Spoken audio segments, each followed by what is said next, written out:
The following is a Shaw TV Public Affairs presentation. Constituency Report is produced as a public service by members of the BC Legislature through the facilities of Shaw TV.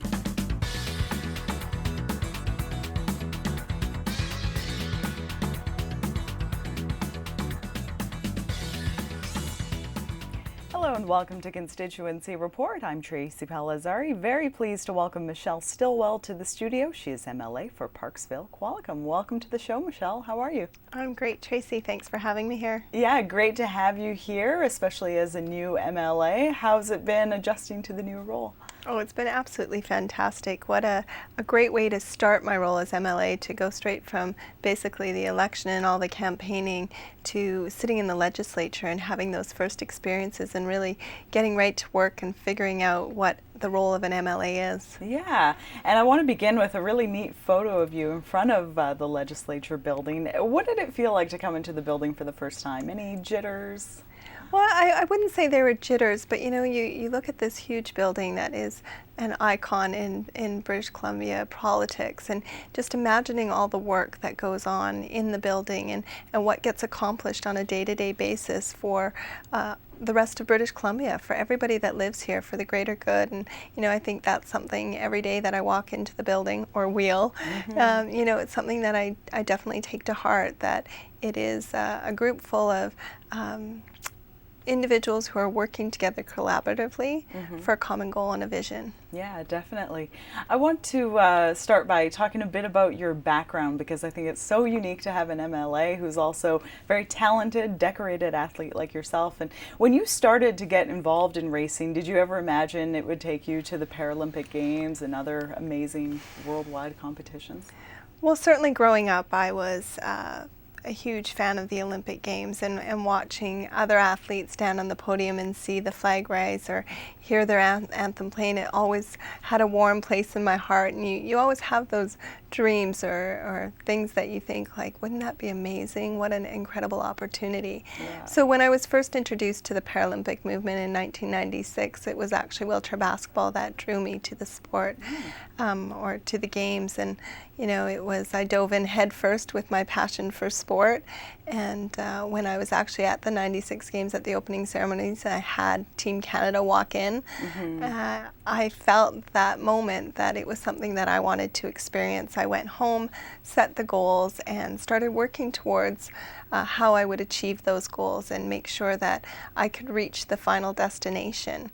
It wasn't until 2005 when I started racing. I had retired from basketball. I was a new mom, and I was pretty happy with life. But you know, I bring so much value that sport has brought to my life and what it enables me to do. I know without healthy, active living, I wouldn't be as independent as I am using my wheelchair, able to get around. And I mean, part of it is, look at this, the legislature here. There's some steep ramps for me to get up and around, to get around the building. So, you know, sport has contributed to that, to my independence and my ability to take care of myself. As an athlete, what are some of the best moments you've experienced in sport? I'm guessing reaching some of those big goals that you had set are among them. Well, definitely, I think everybody thinks the medals are the highlight. You know, you've got gold medals from the Paralympic Games and the World Championships. What an accomplishment. And for sure, they're the icing on the cake. You know, really what it comes down to is the process, focusing on the process, putting the training in, and knowing every day that when you're out there, you're getting a little bit better and getting yourself closer to the goal that you've set for yourself. And being able to stand on the podium and have the national anthem play and sing "O Canada" is definitely something I'd like to relive every day if I had the opportunity. Absolutely. You recently took part in the World Championships in Lyon, France, and we got a chance to do a really fun video with you showing how you put in the hours of training as an athlete and balance that with your duties as an MLA. Let's take a look at that video. Come on, more, come on! She's a Paralympic gold and silver medalist, a world champion, even a world record holder. She's a professional athlete who pours her heart and soul onto this track in preparation for her next World Championship event in France. But that's not the only place you'll find her training. She also puts hours in every day at her office at the BC Legislature. Every morning before work, 6 a.m. we start, and I'm done by 8 a.m. in order to start my day as an MLA. She's Parksville-Qualicum MLA and BC Liberal Caucus Chair Michelle Stilwell, and even her coach is amazed that she's keeping up with the demands of two full-time jobs, politician and professional athlete. I'm not quite sure how she's doing it. I've always been impressed with her as an athlete and as a person, and apparently now she's also a really good juggler, because she seems to be doing both to her full ability and capacity, and neither seems to be suffering from what I've seen so far. While he might be impressed with her work ethic, he was less than enthused when he found some chocolate treats in her desk drawer. I like to believe that dark chocolate brings me the antioxidants I need, but really it's just that one little weakness that gets me through the day. Aside from the odd treat, MLA Stilwell is careful to eat as healthy as possible and get enough rest. She has to be strict about her regimen if she wants to be world champion once again, a feat her coach is confident about. 18-9, much better. Well, obviously she's a spectacular athlete. You don't win world championships, Paralympic gold medals. You don't become a world record holder without being the absolute best as an athlete. Skill and hard work aside, it takes a special coach to guide her along the way. I owe a lot to him for encouraging me to see what the opportunities and the possibilities were, and especially to focus on my abilities and what could be possible. Her short-term goal may be to win another world championship, but her long-term goal is to use her role as professional athlete and Parliamentary Secretary for Healthy Living to inspire others to take control of their lives and make the most of their abilities. The fact that I've been so active throughout the years since my injury really increases my independence, has kept me out of the hospital, which is decreasing healthcare costs, and I think if everybody in the province of BC was able to take that responsibility for themselves and be physically active and healthy with their lifestyles, they would see great benefits. Obviously quite the juggling act. That's incredible. Where do you find the energy to balance all these duties? Well, it's not, again, so much the balance or the energy of the balance, it's the passion. I truly believe when you have passion for something, you will make it worth your while, and you'll find ways to make it happen, and how you create those opportunities for yourself and who you surround yourself with to support you along the way, to help you reach your goals. Nobody does it alone. Whether I'm an Olympic athlete or I'm an MLA, I have a team of support that is helping us reach our goals within government as well. Yeah, definitely. And you had a very successful World Championships in France. You won every every category that you ran in. Every event, yes. So that the 100 and the 200 and the 800, and ended up doing an extra race because we had a crash in the first 800 meters. And, it was definitely very time consuming sitting in the legislature and trying to train at the same time. And exhaustion kicked in after the World Championships in the sense of physical and mental exhaustion. I haven't trained in 6 weeks. I've just been focusing very hard on my role as MLA, as my role as caucus chair, Parliamentary Secretary. Yeah, definitely. And that is a perfect tie-in, serving as the Parliamentary Secretary for Healthy Living to the Minister of Health. Tell us a bit about what that role entails. Well, I think it's a fantastic opportunity for me to use my experience and my background to motivate, encourage, and engage the people of the province to, like I said in the earlier segment, taking responsibility for yourself and your healthy living, your healthy active living, and your diet, exercise, the cessation of smoking, all these programs that we have within Healthy Living Ministry. It's an opportunity to engage the people of British Columbia, and I'll use my role to make sure that I'm talking to those key stakeholders and engaging the doctors in our province and how they're helping regulate it across the province as well. Yeah, and I know there's always more we can do, but it does seem that the message is getting out to people, the importance of staying active, no matter what your age or ability, and the importance of healthy eating, that sort of thing.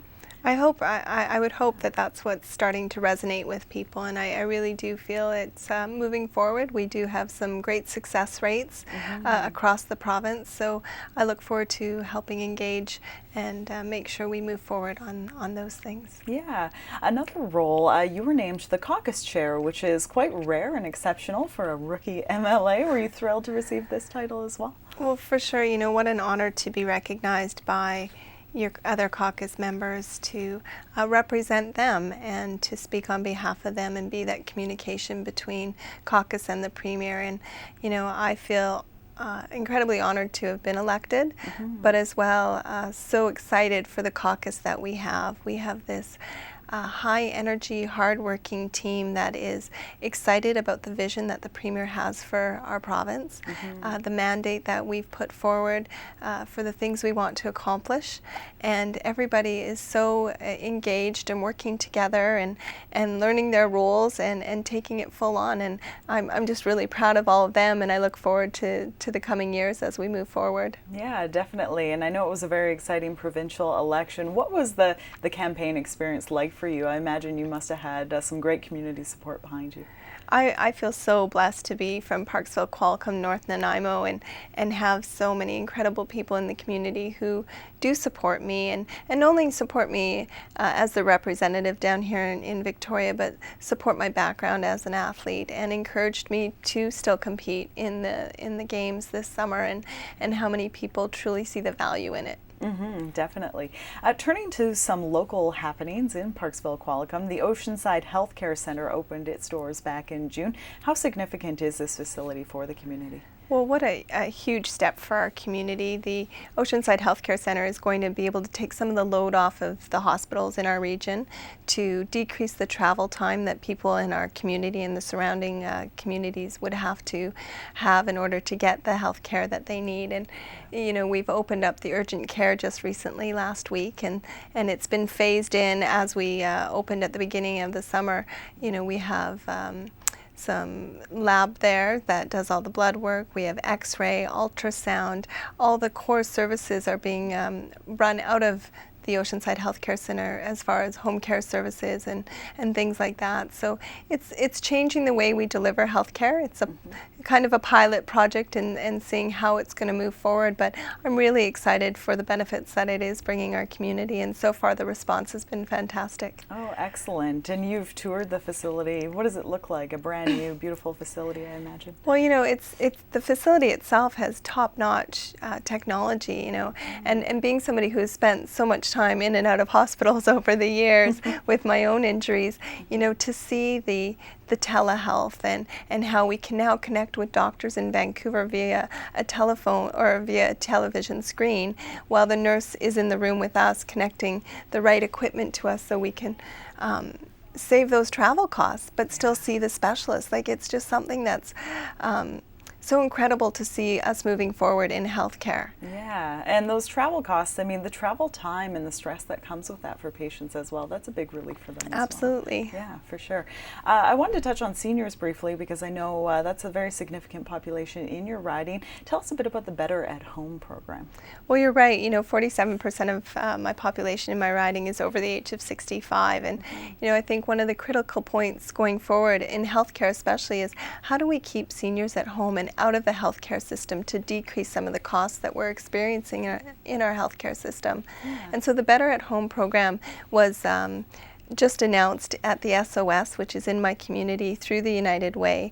And it's a fantastic program that's going to allow some assistance to the seniors in our community to stay at home, whether it's to help with shoveling snow in the driveway, not that we get that much snow in Parksville-Qualicum, but you know, to change a light bulb, to do those things that are just a little bit too difficult for a senior to do at home, but they're not ready to necessarily go into a facility for care. So it's exciting to see, you know, many of the people in our community have told me that they're going to volunteer for the Better at Home program, and they're excited to be doing that. So I'm really looking forward to see the engagement that it builds and those connections that it will build within our community. Yeah, and that's so positive and probably a relief to a lot of seniors who really want to stay in their homes as long as possible.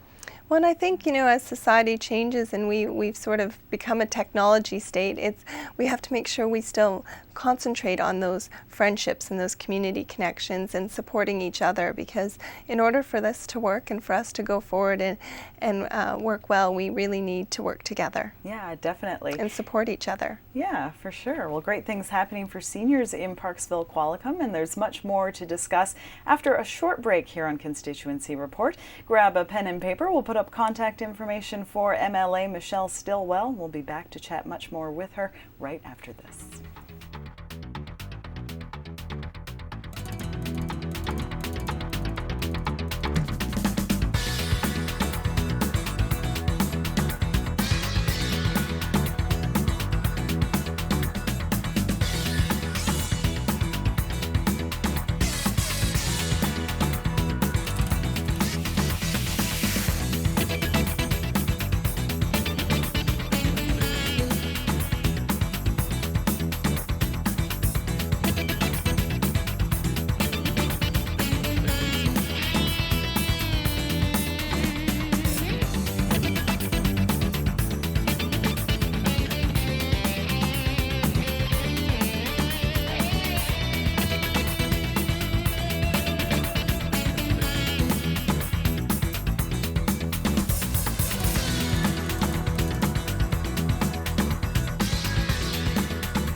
And welcome back to Constituency Report. We continue our chat today with Michelle Stilwell, MLA for Parksville-Qualicum.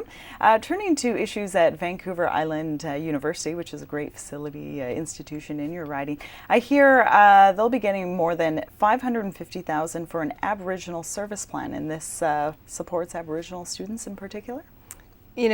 VIU is doing amazing work with Aboriginal students and always, thinking outside the box and how they can assist. And this particular funding is going to help assist them with the counseling services that they provide for Aboriginal students who are coming to the university, and helping with that transition of going to university and language barriers and services that can help assist them to make sure that they are as successful as they can be in their education at VIU. Mm-hmm.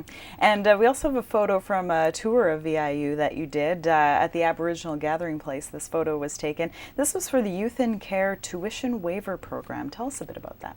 Well, that was just a fantastic day to have Minister Verk and Minister Cadu come and announce the funding that is being given in the tuition waiver program, and really, again, thinking outside the box, and VIU taking the lead in this program and helping assist those who have been in the care of the province. And it shows that it's been shown that those people who have been in the care of our province don't have much success rate going on and enabling themselves to get the education they need to then be further productive citizens of our communities. And this is giving them that opportunity, and it shows that 50% of people who are given the opportunity to, with the assistance of funding, are successful at the end of their education and go on to do great things. So it's that little helping hand up to allow them to achieve their goals and their dreams. Yeah, and I know VIU offers a lot of great programs and areas of study for students of all ages. Tell us a bit about some of your impressions as you toured VIU. Well, VIU is an older facility, and it's based in the side of a hill, so it's not the greatest for accessibility in the sense of going uphill. But they've gone out of their way to make do with everything they have, and really give that high-level education that they provide to the students. So kudos to all the staff at VIU for the work that they do for the students. Well, you joined all the other MLAs in attending the Union of BC Municipalities conference quite recently in Vancouver, and this is quite a busy week for MLAs, isn't it?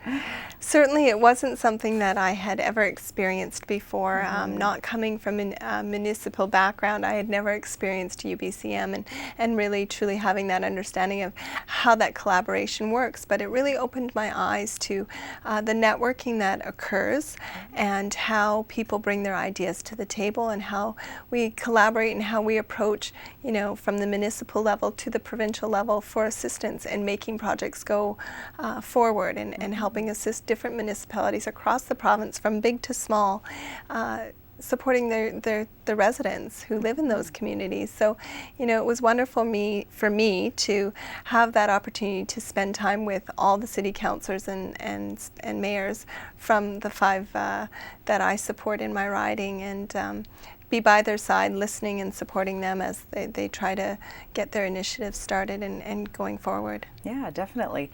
You recently joined your colleague Lori Thronis in a tour of the Nanaimo Correctional Centre. What was learned at this tour? You know, the tour of the correctional facility was eye-opening. For the very least, it's not a place that the majority or the average person gets to visit on a regular basis. And, you know, the biggest thing for me was the Guthrie House that they have at the correctional facility in Nanaimo. It's one of a kind in Canada. It is a support services program that works with we call them residents, not inmates, because in this program it's a substance abuse therapeutic program, and it helps engage them not only in the therapy to deal with their addictions and their behaviors that surround the reason why they've been incarcerated, but also to give them the supports needed so that they have the best foot forward going out of the facility. And, you know, even the education, they can work towards their GED. We had 3 residents come and tell their experiences of what it meant to them to be a part of Guthrie House, and the connections that they had made, and how much support they feel they had been given, and the assistance, so that they really did feel that leaving they were going to be okay. And those were very touching, passionate stories that so appreciate them sharing with us.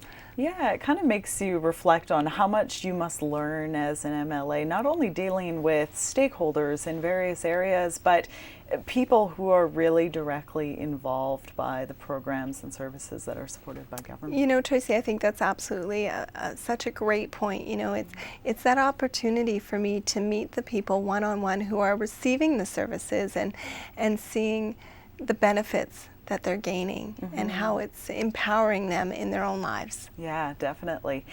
We have some groups that are benefiting from community gaming grants, and these are a great way for government to support some of these great groups doing fantastic work in the organization. First off, we have the Nanaimo Riptides swim team. Very cool photo of you meeting with some members of the team here. Well, I have to say the community gaming grants are probably one of the highlights of being an MLA, to be able to go straight to the members in your community and help support them, knowing and seeing firsthand the work that goes on and what they're trying to accomplish. And the Nanaimo Riptide swim team, you know, that day there were 3 athletes who were training for the national championships that were going to be taking place in Montreal. And you know, meeting the coach, high caliber coach with the training, the background and the experience that he's providing to these athletes as they build their way up in sport. Yeah, it's great because these grants, they support very competitive programs, but also more amateur and recreational groups in the community too. Such a wide range. You know, it's not all about sport. You know, there's other things that it goes to as well, but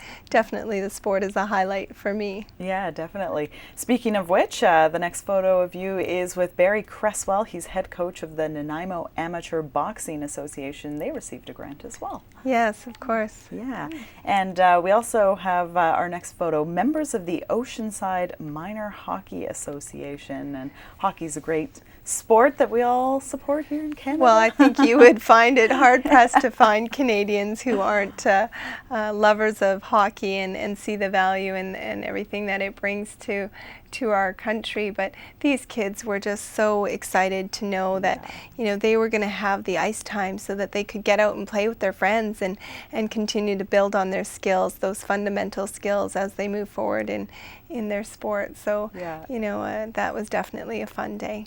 Yeah, and you must know this as an athlete yourself, that you know the skills they're developing on the ice or on the court, whatever pitch, but they also develop so many skills off the field that benefit them in all aspects of life. And that's the value of sport. You know, we could talk for hours about the value that sport brings to one's life, whether it's learning about dedication and commitment and teamwork and collaboration and you know, the friendships it builds and the networks of people who connect with each other. It's just immense. And you know, family with or without sport, you know, it's just creating a stronger community. For sure. Tell us about the puck drop for the Oceanside Generals home opener. That sounds like fun. You know, it's very interesting as MLA to be given the honor to do all these wonderful things in the community, and that night was the season opener, and Save On Foods had been a sponsor that night, which allowed community members to come watch the game free of charge. Wow. And the two captains of the team who had dropped the puck, Noah and Travis, both of those, I'll call them young men. I've watched them grow up, friends with their parents, and you know, even though Noah's playing with the Nanaimo team, he's a Parksville boy. Oh. And so you know, that was really special for me to be able to connect with them in that way. Yeah, definitely. Tell us about the $400,000 in funding going towards Kidsport BC. They are such a great organization, aren't they? Kidsport is an incredible organization that supports thousands of children across BC, and it continues to build across Canada now with different chapters. And you know, the average funding that they get is $200 per person or per child to help support them, because the idea is that every child has that right to play and deserves the opportunity, and sometimes there are challenges and obstacles in the way to allow for a child to have that opportunity. And one of the great stories was actually an Olympic friend of mine who was a Kidsport recipient, and he then went on in swimming and competed in Beijing and London. And you know, it's just amazing to see what small amounts of money, what may seem as small amount as money, can enable somebody to move forward and reach their dreams. Yeah, that's phenomenal. What a great story. Good to hear.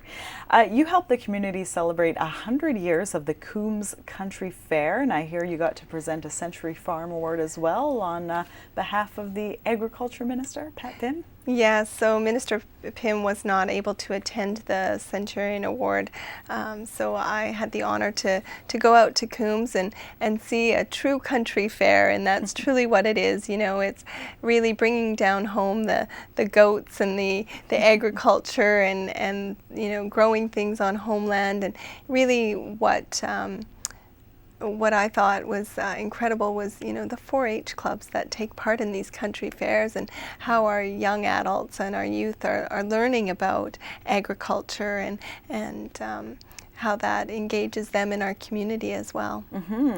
You attended Kid Fest in Parksville this summer. We have a photo of you with Jaden Holman. I hear he was the winner of the 2012 P&E Star Showdown. Yes, Jaden, what a great kid. You know, won P&E when he was 16 years old. He's now 17, and you know, I really resonated with him. You know, I have a passion for sport, well, he has a passion for music. And you know, country or jazz or rock, whatever it is, he wants to play it, and he does it with such enthusiasm and passion from his heart. You know, he just wants to entertain, and he loves to sing, and you know, I see a bright future for Jaden. Oh, great. And what was Kid Fest all about? I'm guessing centered around a lot of kids' activities and fun? So Kid Fest is actually the last event of Beach Fest, which is our summer-long event in Parksville, where we have multiple events going on, and Kid Fest is exactly like you said. It's we had singers and performers and you know, bouncy castles and food trucks, and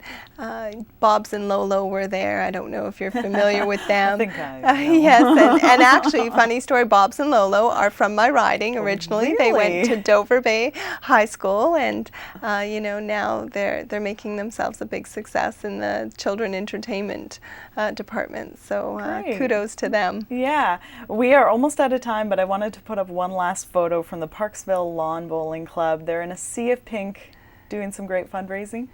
doing some great fundraising, raising $2,600 in that day, strictly from volunteers and donations and the registration fees for participating in the tournament. There was a trophy awarded at the end of the day, but the best had to be, you know, the men wearing the pink aprons and taking care. So just a fantastic event in the community. Perfect. Well, fantastic to speak with you today, Michelle. Michelle Stilwell, MLA for Parksville-Qualicum. Thanks so much for watching Constituency Report.